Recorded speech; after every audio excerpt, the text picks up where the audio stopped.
Okay, hi, and welcome to Business Unusual. I'm Liz Whitehead, and I'm here with Stefanie Francis from Hootology. And Stefanie, why don't you just tell us a little bit about yourself and Hootology? Yeah, sure. Hi, everyone. My name is Stephanie. I'm the founder of Hootology, which is a modernized market research company. So we are looking to reinvent how information is gathered for large companies, global companies, to be able to make more strategic decisions with more relevant information for today's time. So if you think about like old school market research, which was like, if you're old enough to remember like phone calls at 7 p.m. to talk to you about your thoughts and feelings for 30 or 45 minutes, that was the gold standard for market research at the time. And really, society has changed and technology has changed. And so we are just really rethinking how we can change how we gather that information to make it more relevant, and then staying involved longer to help teams figure out what to do with the information once they receive it. Awesome. And you recently came out with a bunch of new research that's relevant to those of us that are interested in supplier diversity. And I promoted it widely because Jerry Stengel put it out in Forbes about how supplier diversity is not just the right thing to do, which we already know, but there's also a huge business impact. So can you talk a little bit about that? Yeah, we actually had no intention to come up with the supplier diversity measurement tool. It was not part of our strategy, but when we got certified both through WeBank and the NGLCC, we, in our nerd fest way, just were getting to know the supplier diversity professionals, and we would hear them talk about some of their frustrations kind of back at home, right? Back within their corporations about being, not taken as seriously as they wanted to be taken, not being a part of a conversation, having difficult time with budgets being cut. And yet we would see how hard they were working, month after month at all of these conferences. And given that we were going to two different versions of those conferences, we were seeing them and knew that there were more conferences that they were going to. And so, and just saw again how hard they were working to find the right vendors for their particular corporations. And then it was like, it hurt our hearts that they were getting, having some difficult time again, kind of on the home front. And so we would ask them how they were measuring the impact of their supplier diversity work. And they kind of gave us one of three answers. It was oftentimes we're tracking awards, which is awesome. Like they should be receiving awards because they're doing great work. But that's a really kind of myopic group of people that has an impact on. They were tracking spend, which we in the supplier diversity community know is a great thing because we know that means that more money is going to minority-owned businesses. But that's also inversely correlated with the way that most corporations look at what they're trying to do with their divisions, right? Typically the goal is you spend less and that's a good thing. So to kind of come in and say, hey, we're spending more, isn't that great? Isn't always kind of, doesn't land in the way internally within most corporations as it's intended. And then some folks are doing economic impact, which is fantastic. Like we are totally pro economic impact, but it sometimes it looks at a very different thing. It looks at what's happening outside of the corporation's walls. And so we kind of asked ourselves, having done something like this in the past, like, why wouldn't we do it for this thing that we've come to love and we appreciate, and being able to look at the impact of supplier diversity on the brand's bottom line, on the purchase funnel, on key brand metrics that really help drive showing the impact of supplier diversity within the walls of the corporation. Okay, cool. Yeah. And yeah, because me and my business partner, Heather, are always talking about how supplier diversity has a bottom line impact. Yeah. And there have been studies, few and far between, about what that is. But what are some of the things that you found? Like, what were some of the impacts? Yeah, we looked at in aggregate. So we've been doing the study for 2 years. We spent 9 months building it and designing it to make sure that it was going to be relevant for almost any type of brand, whether it be a B2C company or a B2B company, and kind of everywhere in between. We wanted to be sure it was vetted before we rolled it out 2 years ago, to be able to show the impact across different industries. And I think that's why Jerry wanted to choose UPS, because they have both a B2C and a B2B focus. And so to be able to kind of showcase both aspects of their business using the tool was kind of highlighted that. In terms of the main metrics, we really look at brand favorability, or the lift in brand perception once someone is aware of a supplier diversity initiative. We also look at consideration of brand, so products and services that that brand offers, as well as actual usage, so market share of that particular brand's products and services once someone's aware of supplier diversity. Further, we knew, again, from talking to everybody in supplier diversity when we first were certified, that there was kind of a belief and an understanding that supplier diversity wasn't widely known about, sometimes within corporations, but certainly out in the world amongst consumers. And so we intentionally designed a way to be able to also look at the impact of a corporation being perceived as one that values diversity. And so we looked at those same metrics among people who perceived a brand as one that values diversity versus those who did not perceive that brand as valuing diversity. And we did that for a few reasons. Again, we knew that that sample size was going to be fairly small of people who were aware of supplier diversity today, but it also was going to give us the ability to connect supplier diversity to the overall perception of a brand being one that values diversity. So we knew and heard that supplier diversity wasn't being taken as seriously as we knew it should be, but we also knew that in turn, inside of corporations, almost everybody could get around the fact that their corporation being seen as one that values diversity is important for a lot of reasons, right? For all of the right reasons and then for whatever reason. So we were able to connect awareness of supplier diversity to the overall perception of that brand as being one that values diversity, as well as doing the analysis of the brand in terms of its perception of being valuing diversity. So we kind of intended it to be like a whole bunch of information that could allow a supplier diversity professional to have a conversation at any level, right? So you could have that sort of conversation about why supplier diversity was important in terms of like the actual lift in that particular brand's perception of being one that values diversity because of supplier diversity, and then be able to look at the difference once someone perceives that brand as valuing diversity, that impact. Got it. Right. So I'm a supplier diversity person, let's say, and now I can use this information to talk to marketing, to talk to the CFO about why the investment in supplier diversity is important because it has this lift on the brand. And then I can also, as a consumer, I'm saying, what I'm saying is, okay, if I know that you're doing supplier diversity, I like your brand more. Right. Okay. 100%. Yeah, we built it for those conversations and more. So it was kind of another reason that Jerry picked UPS is because they actually have a meeting with their CEO to go over this particular information from the SDII to show the impact of supplier diversity on UPS's brand bottom line. And so for us, it goes as high as the CEO or the C-suite in terms of the conversations that we want supplier diversity to be having. But then you're right, there's procurement, there's any level that supplier diversity rolls up to be able to justify the impact, to gain additional budget, additional headcount, and then also to have what we're calling those bridge conversations, right? So we built additional information in there to go to D&I, right? To be able to align D&I and supplier diversity missions and be able to connect in that regard and unify that group.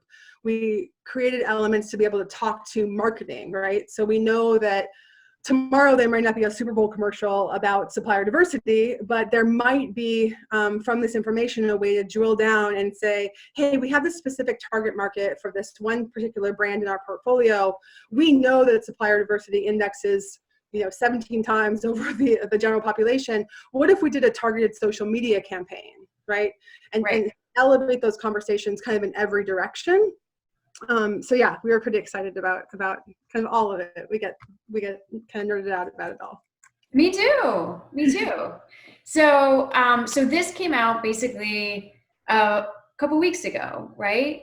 Yeah, year two's data came out just recently, and we're doing the study once every year. Okay. It's really that gives us a point in time to be able to measure the lift as people start to use the information to make data-driven strategy for supplier diversity, and then be able to compare brands to each other, which we found out is really, really important to folks. And it's kind of, we've given some folks some grief because it's like, they go from having different types of information to suddenly having all of this really rich information. And then people will be like, well, what about my main competitor? That's all I really care about.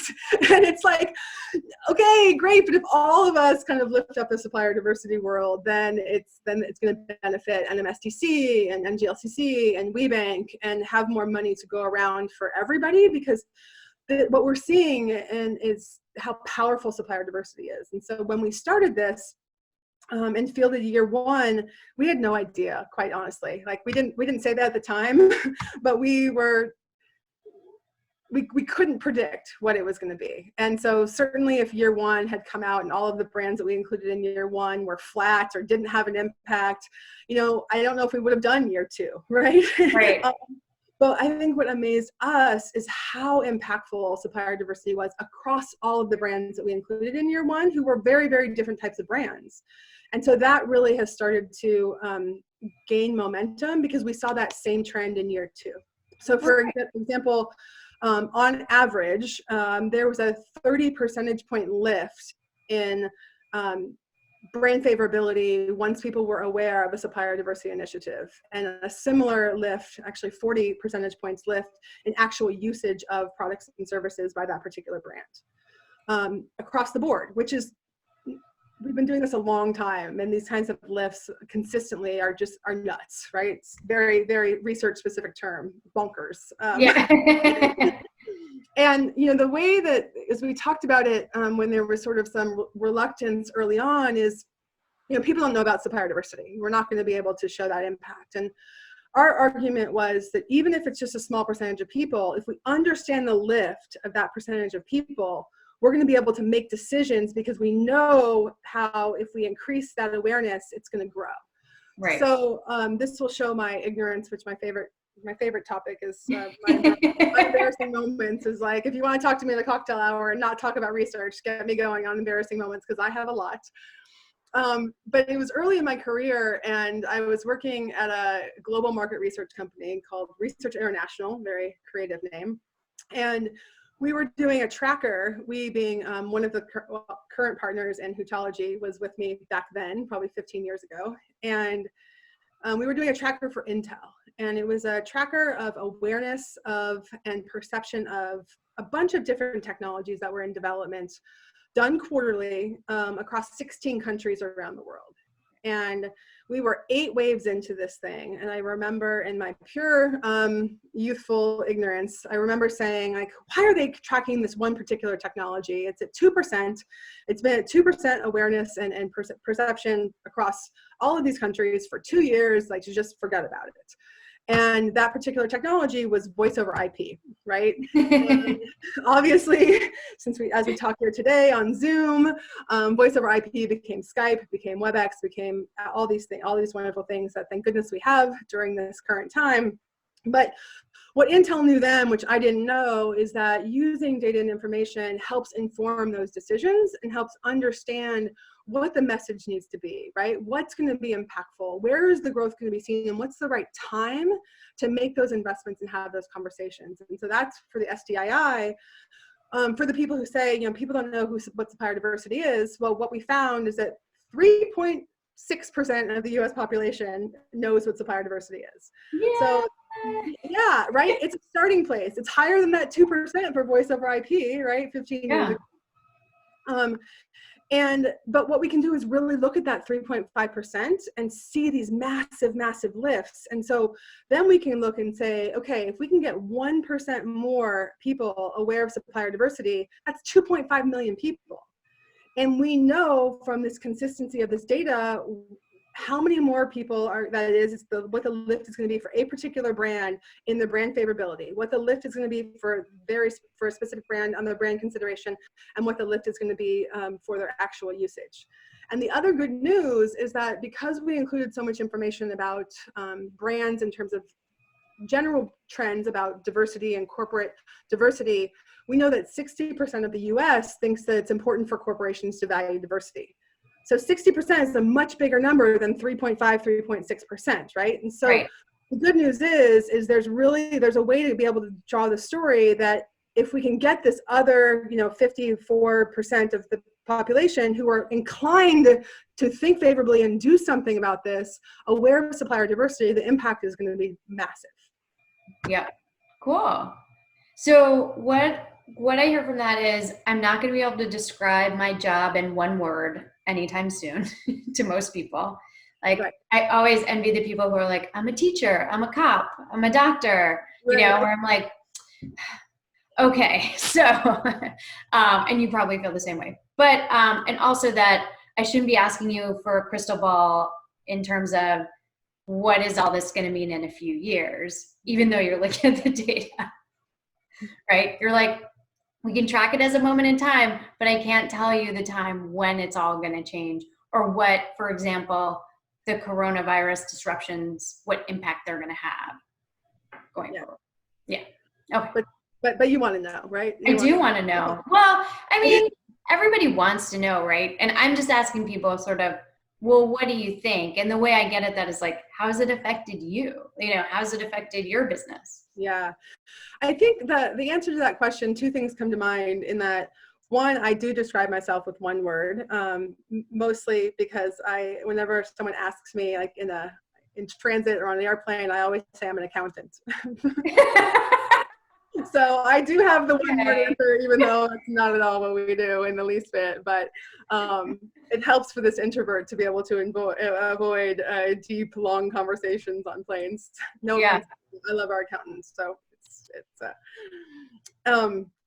and then, you know, the big twist in your question is coronavirus, right? If that was not part of the conversation, we would have more ability based on this information to be able to predict almost exactly how supplier diversity could grow with increased awareness by each brand that's in and also in aggregate. I think the right term with that conversation becomes, as with everything in life right now, is this moment in time to be able to reflect on our lives, right? And not just our individual lives, but our collective groups and industries and strategies for anything, and go, okay, what do we want to keep out of this? And how do we want to grow it or change it? Because now there's an opportunity to change it. And so I am interested to see how supplier diversity does evolve and kind of come back to life. I mean, I think for sure it's going to come back to life. I have no doubt about that. But what does that look like is sort of the exciting thing for me from that perspective. What do you think it's going to look like when it comes back? I don't know. I mean, I was definitely led by Jerry's title that you put on the article about your research, right? Which is that, you know, supplier diversity is going to save corporate America after this, which is bold. But also reading the data, I was like, I totally get it. Like, if you're saying we can reach this 60% of US consumers, if we just tell them about this one thing that right now people don't know about, I mean, that seems to me like it makes a lot of sense. We can even let 1% of people know, especially when there's a huge emphasis on small businesses. You know, people are always, you know, I tried to cancel something for one of my kids today, and they came back to me and were like, well, as a small business owner, you know, you have to understand we're small business owners. I was like, I too am a small business owner. You know, like come get takeout from me. Right. Like, come buy my takeout, you know. But, you know, I think there's been such a huge push on supporting small business owners that I think people are a little more attuned to it. The average consumer, if you will, like my parents, who definitely couldn't tell you what I do for a living, but they did, you know, that was their joke. They were like, well, maybe you can have people take takeout from you. I was like, you get it a little. Right. For anyone listening to this, you do not want to come to my place for takeout. It would be not smart. Yeah, and you're 100% right with that, though, and I think you're on to something.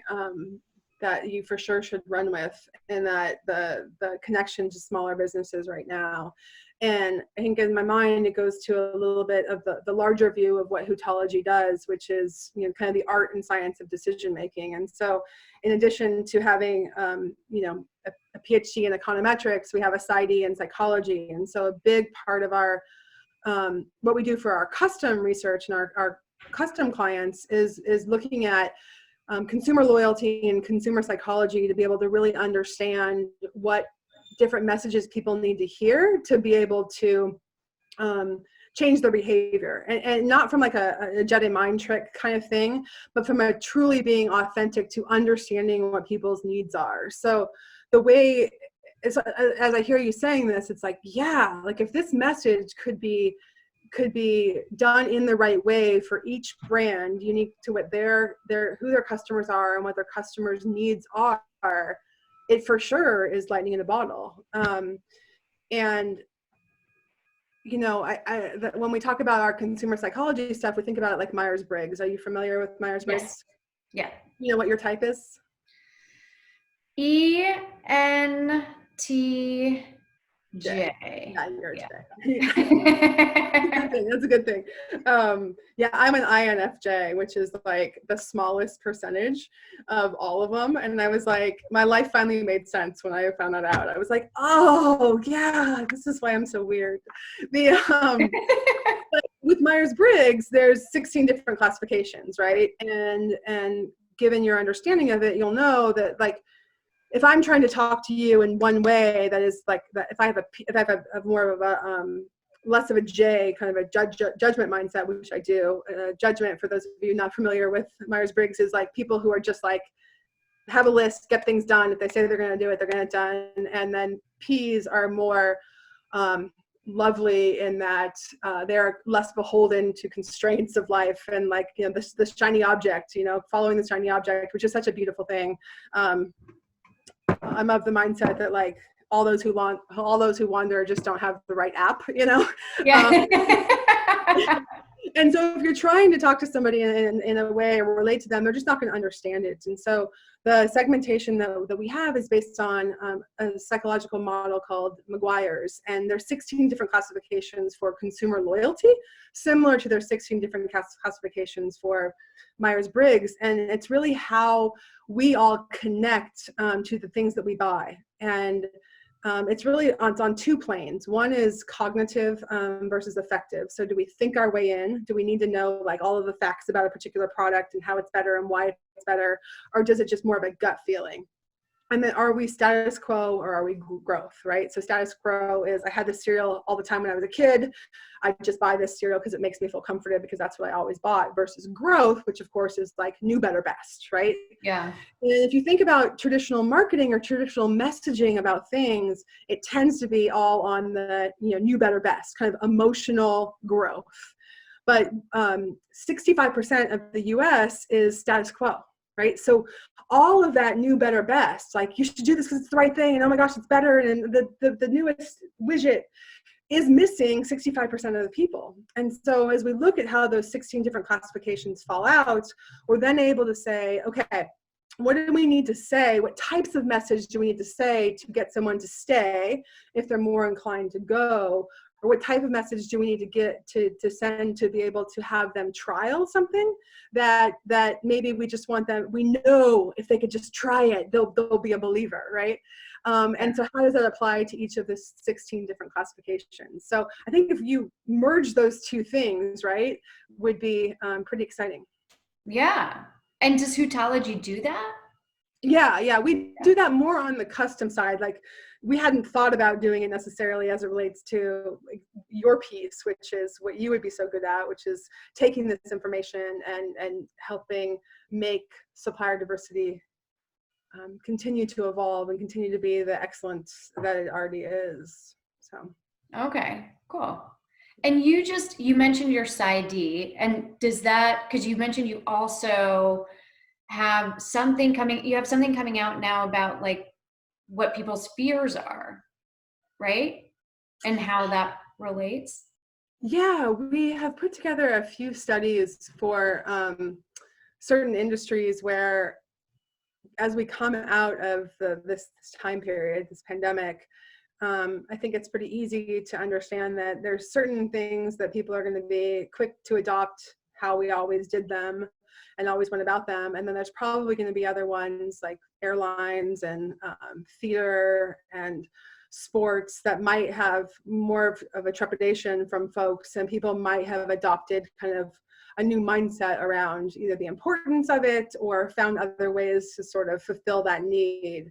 And I think it's just understanding we can't look at what we have always used in terms of consumer behavior, right? Because it's going to be a whole new world when this thing comes out. And I'm not saying new normal. I'm not saying we're in a new normal, but we have yet to know what that will be, and time is going to tell. And so how can we start to understand the psychology for some of those industries from a deeply qualitative standpoint versus a quantitative standpoint, to know what certain industries, let's say airlines, need to do, one, to ensure that people are truly safe, and then messaging to be able to kind of satiate those fears.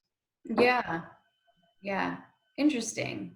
So we don't know what it's going to look like, but there are some tools for when it does start looking different to evaluate that. Yeah, for sure. Yeah. Cool. Well, I mean, there's a lot to think about. I have realized during this time that I am an optimist. I never thought of myself as an optimist, but I'm like, actually, like, my husband and I just watched The Hangover again recently. Have you seen The Hangover? Mm-hmm. Okay. It's hard to recommend it. It's one of those movies where you're like, it's three guys go to Vegas, like you can imagine. Well, four guys, but they lose one guy. But there's one guy in it that's just like, this is awful. Like, they wake up in their hotel room and there's a tiger in it, and there's a baby that they don't know where it came from. They've all been roofied. They don't remember anything. And there's one guy who's like, this is terrible.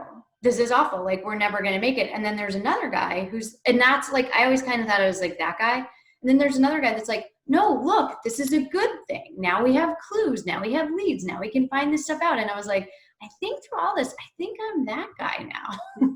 I'm like, I think this could be a good thing for us. Like, we can see LA for the first time in decades, Yeah. I heard, did you hear the term? There was a term I saw today for the first time that was called a apocaloptimist. Oh, okay. Yeah, that's what you are. Yeah, apocaloptimist. Yeah, which again, I will fully recognize is easy for me to say when everybody I know is happy and healthy.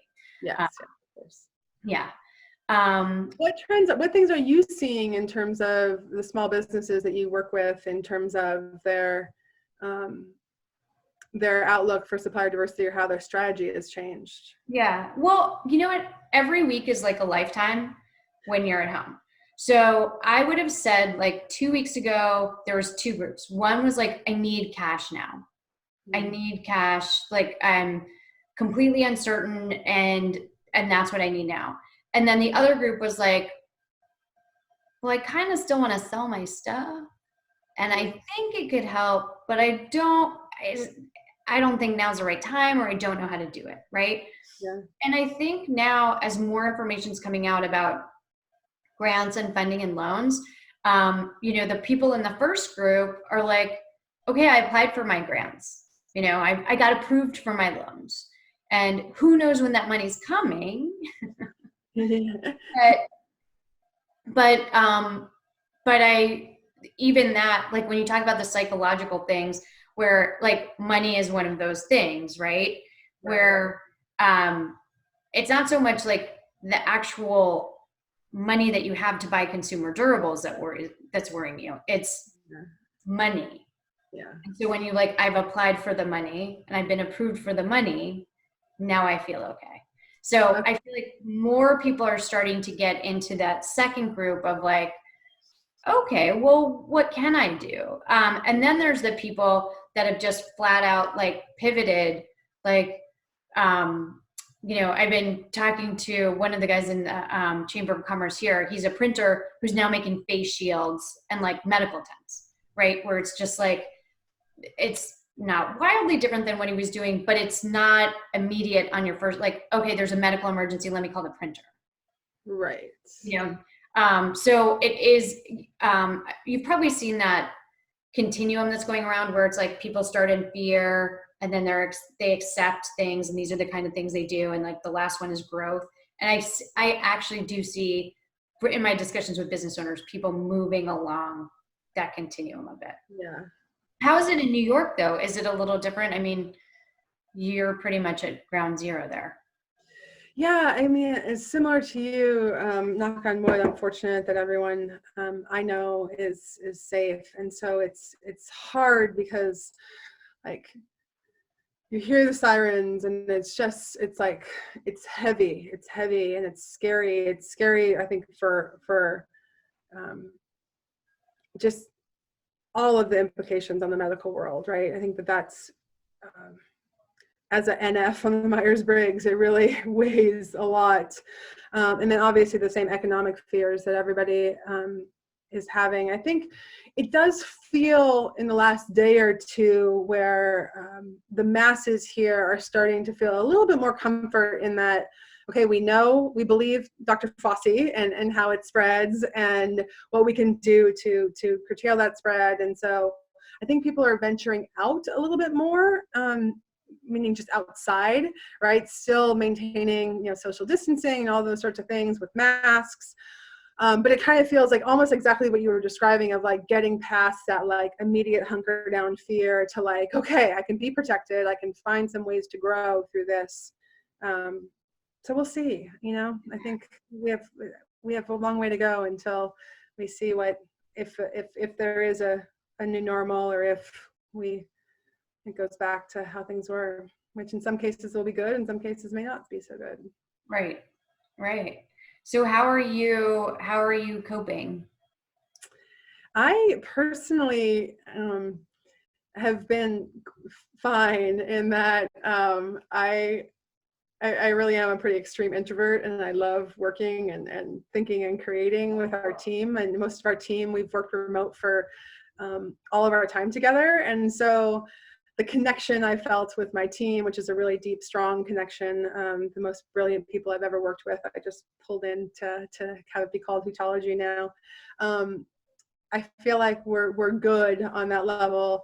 Been doing a lot more yoga at home, which has been nice. And I think that I feel, it's funny, I'm like, my 2-minute walk to the gym just feels like too much. Like now that I just have to like roll over off of a chair or like just move something and then suddenly be in class, which, but otherwise I'm fine and coping well. And my dog is adorable and helps.